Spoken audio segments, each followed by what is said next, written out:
Mesdames, Messieurs, bonjour et bienvenue sur notre chaîne YouTube. L'information vous place au sommet du monde. Alors, si vous êtes nouveau, abonnez-vous et cliquez aussi sur la cloche de notification pour ne plus rien manquer. On commence.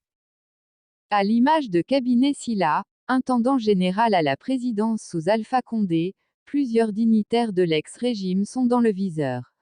Engagés personnellement dans un vaste chantier de réformes administratives et de lutte anti-corruption qui implique la conduite d'audits sur la gestion du régime déchu, la récupération des biens de l'État détournés à des fins personnelles et la moralisation de la gestion dans l'administration publique, le colonel Mamadi Doumbouya, officiellement président de la République de Guinée depuis le 1er octobre 2021, a décidé de geler les avoirs des anciens dignitaires du régime d'Alpha Condé ou les comptes bancaires des entreprises qu'il dirige. Fondé par Cabinet Sylla, alias Bill Gates, l'intendant général à la présidence de la République sous Alpha Condé, qui gérait les fonds de l'institution présidentielle, Joma Media, qui fait partie de la galaxie Joma Group, est visé par cette mesure. La structure regroupe également Joma Logistic, Mining, Business Marketing International, BMI, et un club de football, AS Joma. Après une descente de béret rouge à son domicile début septembre dernier, cet ancien dignitaire et proche collaborateur d'Alpha Condé a vu les comptes bancaires de son groupe gelés par le Comité national du Rassemblement pour le développement, CNRD. L'information a été confirmée le 12 octobre par le directeur général de la filiale Joma Media, qui a été la cible d'une nouvelle perquisition le samedi 9, menée par des agents armés à son siège. Ces derniers ont déclaré être venus récupérer des véhicules de l'État. Une intervention qui s'est soldée par des blessés. Les comptes de la holding ont été gelés ainsi que toutes ses filiales, notamment Joma Media.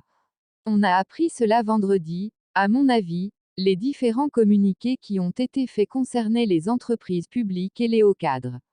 Maintenant, est-ce qu'on a étendu après la mesure sur les entreprises qui appartiendraient à ces hauts fonctionnaires?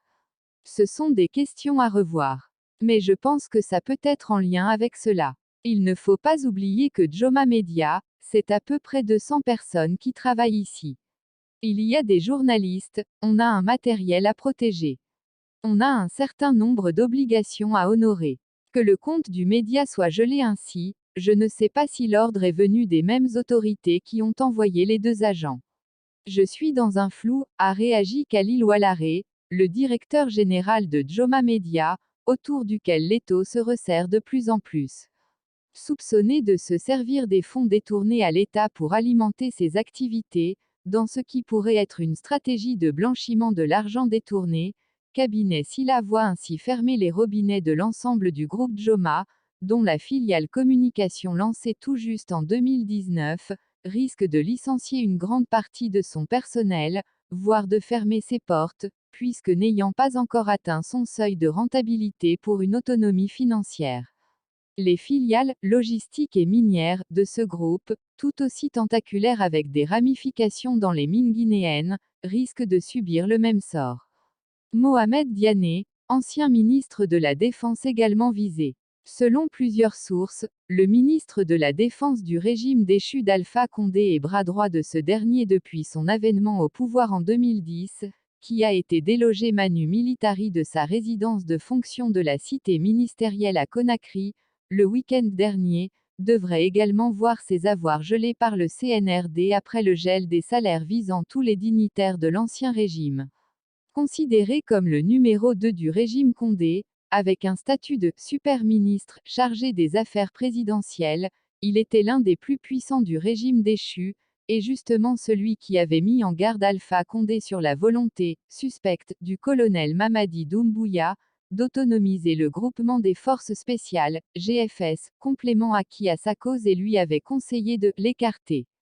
Jusqu'où ira le colonel dans le gel des avoirs des anciens dignitaires et le démantèlement de toutes ces sociétés écrans mises sur pied pour dissimuler des transactions financières illicites?